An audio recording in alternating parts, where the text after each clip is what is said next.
Yo, uh, I got this glove. See, I hate it. I don't hate it. It is annoying. I don't like the way it fit, and the material is so dainty. I got this XP pen tablet. This is me repping Medibang. Once again, let me scoot it over. You can see the Medibang in the corner. Holla at your boy. Oh, there's a brightness button. I'm still figuring out this thing. So this is another title I'm working on. It's called Deathcaste. Deathcast is a supernatural horror thriller military drama. What? Yes, that's what Deathcast is. And so I'm getting used to this thing. I kind of like it. It's different because it's not touchscreen. So I'm used to the iPad where I could go crazy, but this is a better setup because I'm running into limitations because of the battery on my iPad. And then my iPad is such that when it gets low on battery and I plug it up, it gets janky when I try to use it after I plug it up. So I got this set up, it's hooked up to my laptop, and I left this here overnight, and I don't know if that's good or not. But when I turn it back on, it's right where I left it. It's not glitchy and nothing like that. So this is gonna be for my home workflow situation. I wish I could just squeeze it and do all the little touches on iPad, but I can't. So it's like a knob on the side. I twist the knob, zoom it in. Then I use this, get in there. And if I gotta twist and turn it for those angles, you gotta press these buttons over here. So that's what I'm doing. So this is where we're at. But the more I use it, the more I'm getting used to it. But I do like the ability to get in this close. Not saying I couldn't do this on the iPad, but the bigger screen here makes me more comfortable. Let's get really in there. Okay.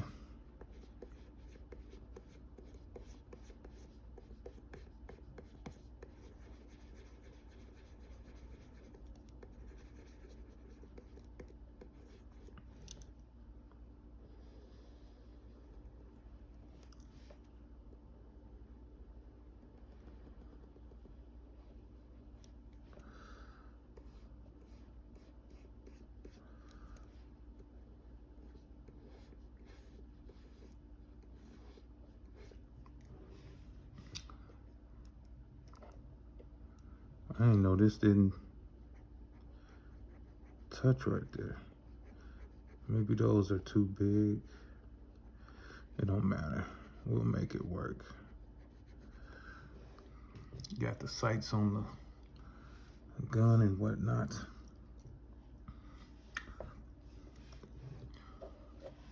Now, when it comes to doing certain things,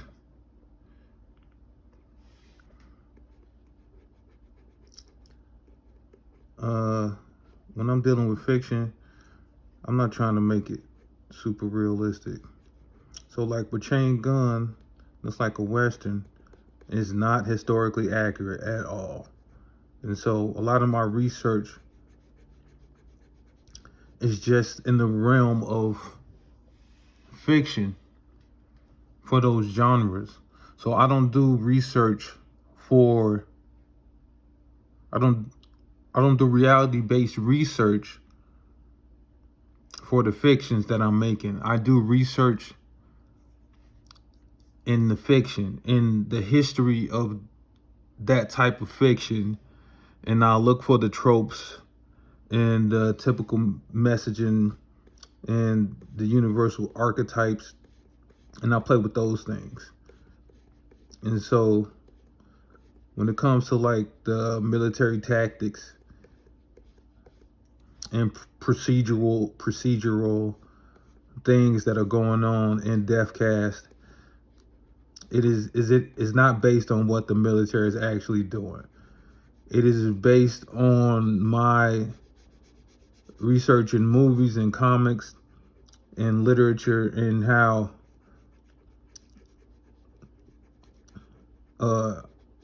military behavior and tactics are often treated in fiction.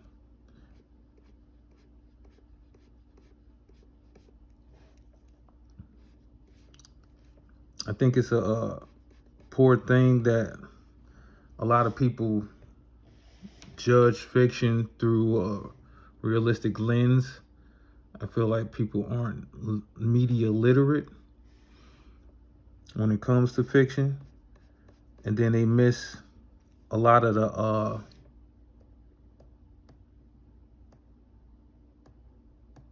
symbolic context for things. And then it's like, I think the first rule of fiction is suspension of belief. Like, it's not real life. It's not supposed to be. Like, I watch a lot of reviews on fiction, especially anime, animation, things of that nature, comics. And it's a lot of arguments like, in real life, none of it will happen. Like, here's the popular argument against like the Mary Sues in fiction, or the woman of action, the Black Widow that's defeating all these men. And she's a normal person with no powers that's trained, and she's able to take on like 10, 20, 200-pound muscly men and win. And a lot of people say, oh, it's not realistic. She's like $150 soaking wet. She's probably lighter than that. How is she beating these guys? And like, no, it's fiction, of course. Because to tell the truth, if it was one guy, let's say the Punisher, he's like 200 muscle, he couldn't beat 20 guys. None of this is all fiction. Batman couldn't exist. What he would do, like 5 missions tops before he really got murdered. None of it's real. It's fiction. But we suspend our belief to enjoy the fiction. And it's all symbolism. Batman no kill rule is a symbolic argument. An argument for the sanctity of life. And then also for the dilemma of wrestling with one's own demons. Because every villain that Batman faces is a reflection of himself. And so it's really like kind of like a story of somebody just wrestling with all the different types of evil that exist within themselves. And how do you overcome that?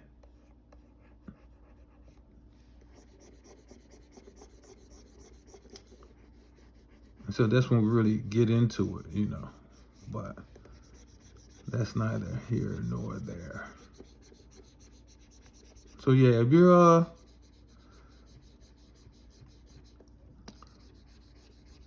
you're gonna critique fiction, go study fiction. Study the history of the media you're absorbing. Don't just read all the issues of comics. Understand where comics came from. Understand the birth of sequential art, how it's developed, and then understand the universal tropes that are used, the methods of storytelling through that medium, and judge it through that. It is very nonsensical to judge fiction through the lens of reality. Now, fiction has a place in reality as far as its ability to have us have deeper conversations about human nature. And as we use fictions to simulate certain things, all the extra stuff is for fun, like fantastical. But Batman isn't about a billionaire who lost his parents and became a vigilante. Batman is about a man who experienced the trauma, and he battles that trauma every night in a different form. It takes a different form, it takes a different shape. And no matter what shape it takes, he battles it head on.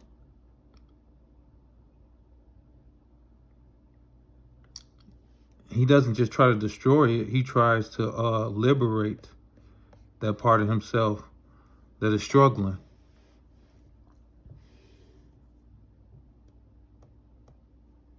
Rehabilitate it in a way. You know, like Chain Gun isn't about an outlaw bounty hunter. It's about someone who participated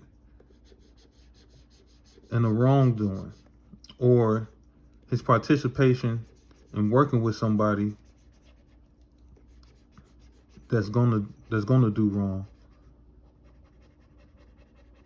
And then he has to stand up and take accountability for the part he played. Now everything else in it, you know, the monsters, the gun fu, the Western aesthetic, that's just fun. That's just fun for me and for other people who love fiction, you know. And that's why when you're critiquing fiction, you need to have that understanding, that history of fiction and the different genres of fiction and who pioneered them and how they developed and how they are transversing through time now, you know. Everybody reviews and critiques superhero comics, and they don't really understand the medium of superhero comics and what it represents.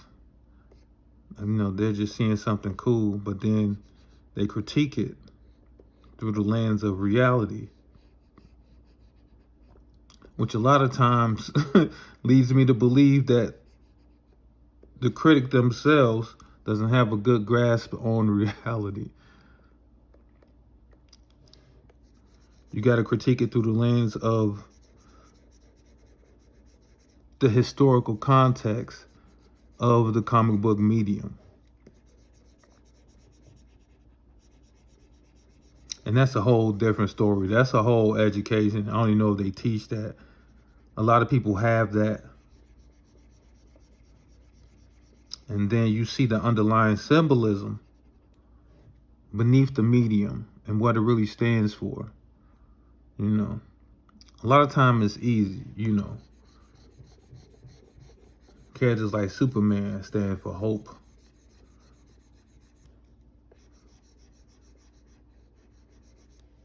But also, he really stands for integrity. But a lot of people who write Superman don't write him properly.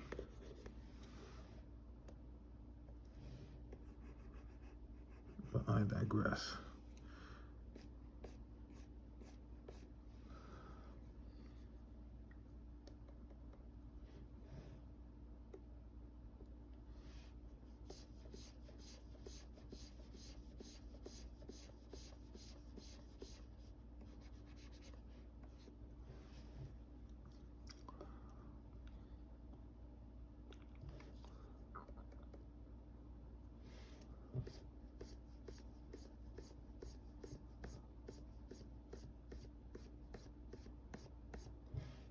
Okay, I'll take it.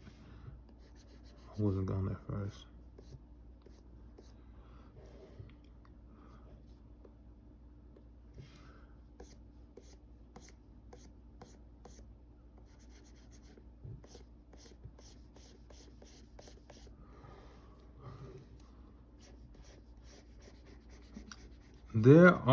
There's two buttons on this stylus, on this pen And I hate these buttons. I wish I can remove them. Because you press them and it activates like your eraser or a drop tool. And I don't need it. I really don't.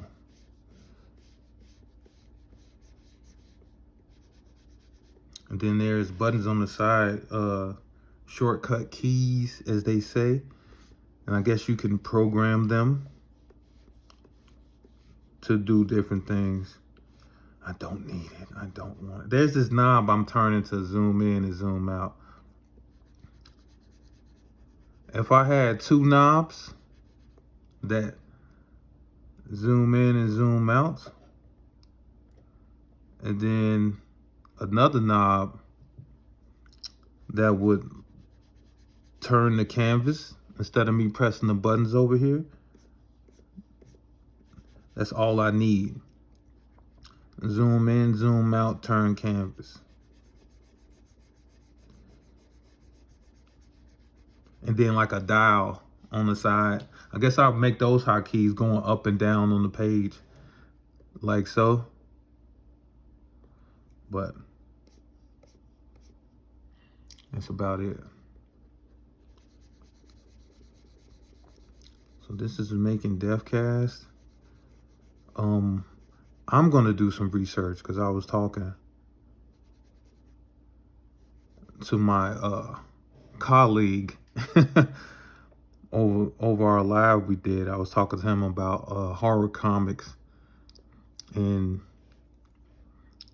I can't even say if I'm sure that people even still make horror comics.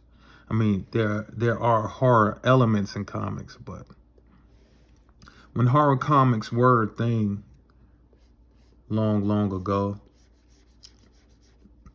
I never read any or had any, excuse me, but by the people of the time who consumed them, they were described as scary. They even eventually became banned at some point. So, you know, I want to do some research to see, okay, can I truly make a comic book scary? And I was told maybe I could make it creepy, but it's not like I could jump scare somebody. But maybe if I do good panel work, I could get you locked in the panels and then, you know, build suspense and a sense of danger. I kind of think I'm doing that with the work I've done in Deathcaste so far. Right now, I got like 36 pages rough draft. You see me inking it. I like inking on this thing because it gets me really close in there. And because I'm learning how to do it, I got to pay attention to the details. And so I'm really enjoying this.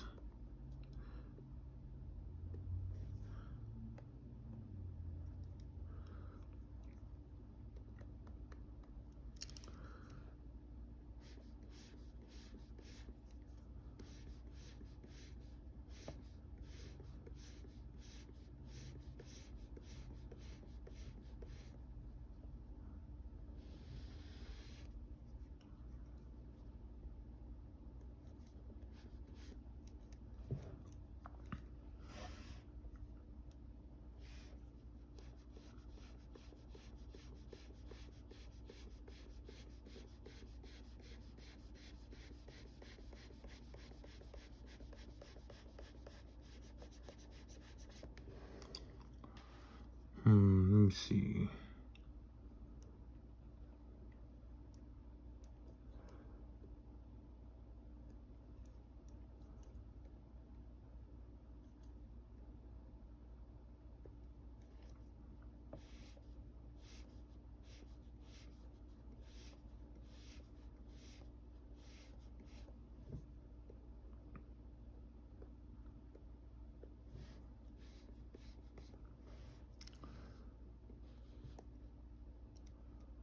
See, I just pressed that button and it jumped the color to red. I don't know why. Let me see. There we go.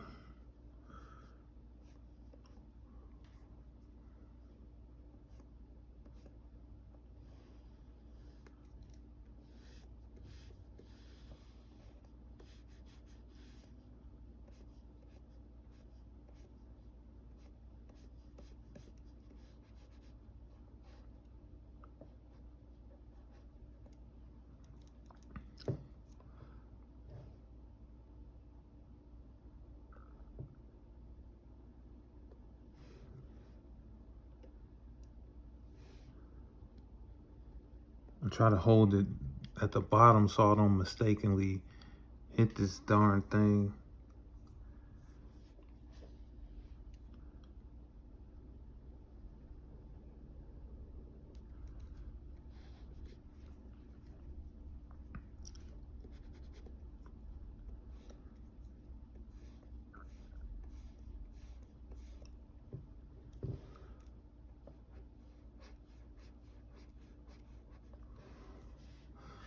I could drop bucket this, but sometimes it's something about just shading it in myself.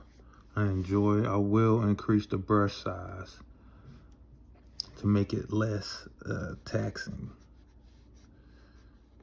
That's kind of thick.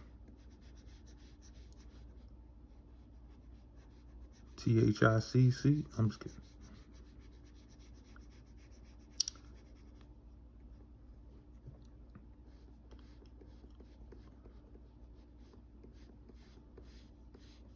Who came up with that? I'm pretty sure a black person did that. They had to rearrange the spelling. Had to come up with a new spelling for thick, so everyone knew what kind of thick they were talking about.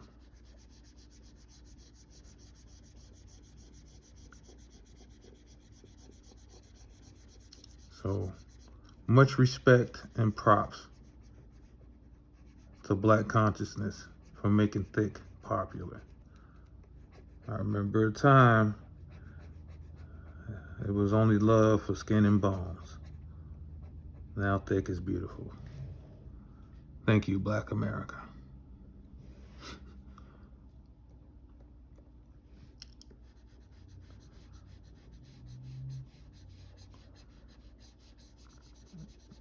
So far, because I'm learning this, it's not such a strong learning curve like going from paper to tablet, but it's forcing me to slow down and get into details, and I guess that's needed, as this is a more detailed book.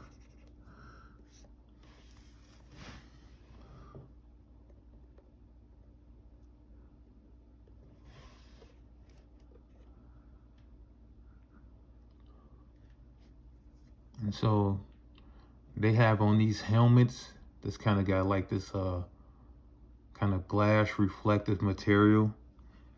So you can't see their faces. I do like to play with the shading on the material to kind of show that there's a face under there, like show where eyes will be or blah blah blah. I don't want to get too detailed in it, like you can't see a mouth moving or nothing like that, or an expression. But then also that gives me the dilemma of like, so you got this team of characters wearing these outfits. How do you tell them apart? Now their outfits have specific details, but is that enough? Should I put a number on the shoulder, or should I make the outfits like different colors? Is that too Power Ranger-esque?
I think I'm done with my rant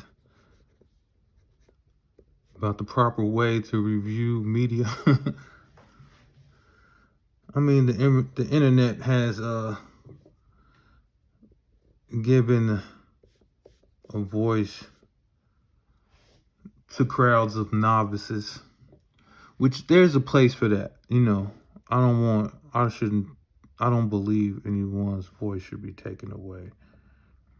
And at the end of the day, people can critique things how they want to. I say what I say because there's a level of fandom, there's a level of consumer that knows exactly what I'm talking about, and they appreciate what I'm talking about. And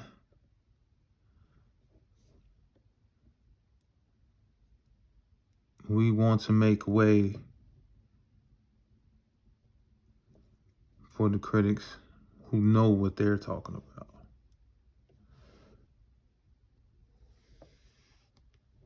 Is that? Let me see. I'm so afraid. I don't know. Sometimes there's a quality of line that comes with drawing it by hand, and that's horrible. And then sometimes you gotta cheat.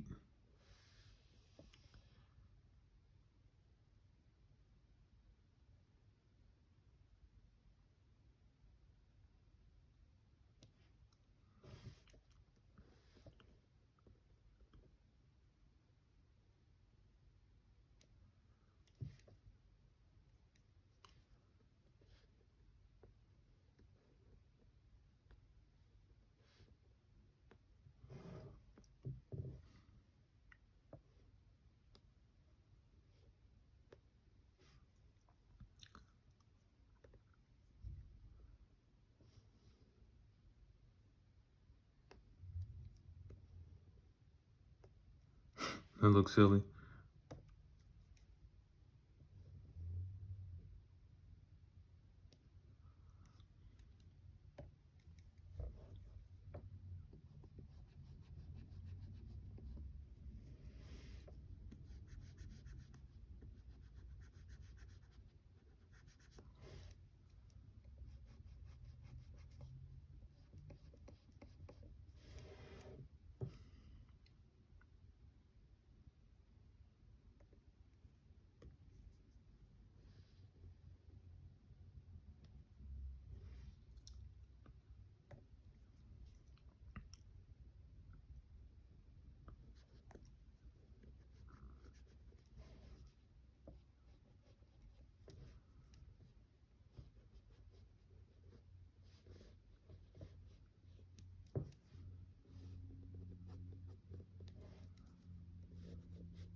Sorry if I stop talking. Just get absorbed into the work. Interesting.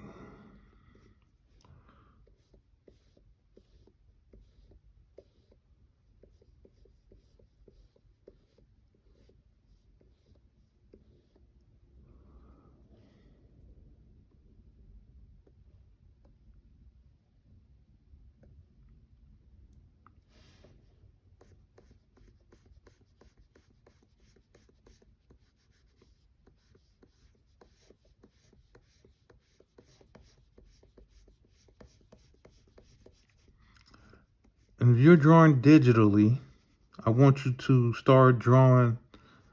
Stop using the bucket tool and start doing it like this. Why? Shading in like this is the great opportunity to get practice with your strokes without worrying about if you're making the wrong line in depth or pressure or straightness. But if you just want to get good practice with the strokes of your pen, shading is the perfect place to do that. And it'll help you develop quality of stroke.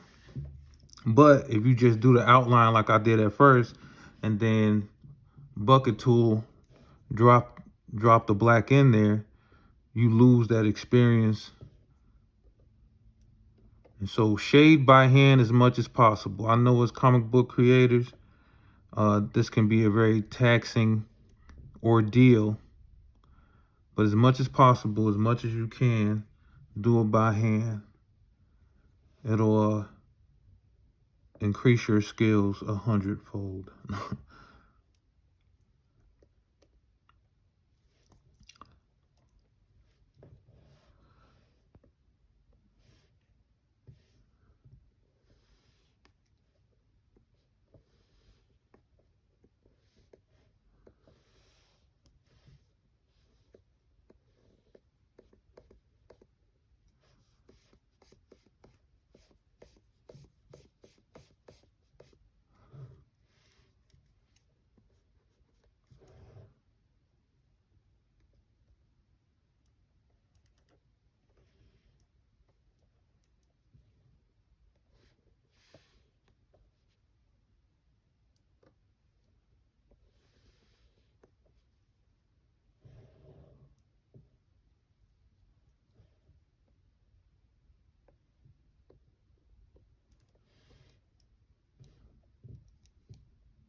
This is the test. Let's see.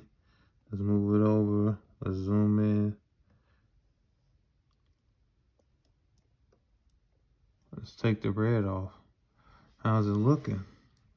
Oh, it looks pretty good. That's super clean. I like that. I'm gonna go over here, add some more wood texture to this door. That's good enough.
This is gonna be it for now. Let me see.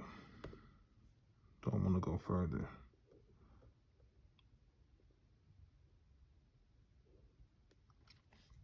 Okay, so I want to get better at background. I'm not gonna put a lot of background in here. It's gonna be mostly shadows. You know, I gotta walk before I run. But something I've been experimenting with is like, okay, do I make another layer and draw the background first and then put the characters on top?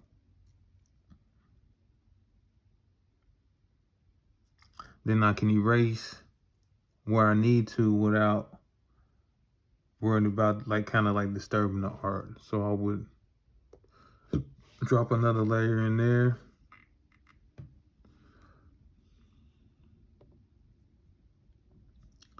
And utilize this tool.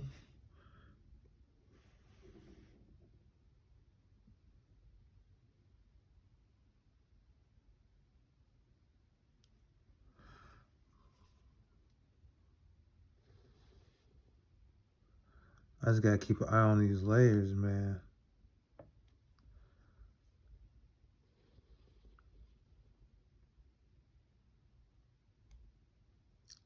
Cause you lose track of these layers and you draw or erase on the wrong layer.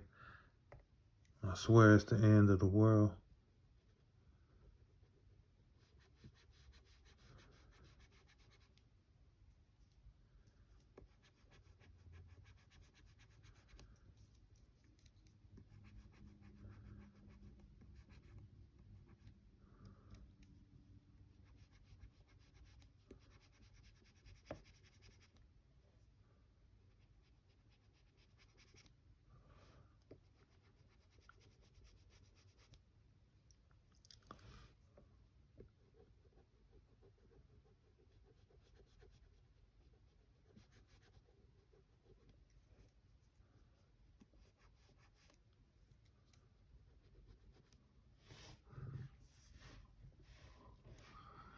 Yeah, now that I'm starting to get into this, it's like, okay, this is gonna be a little taxing.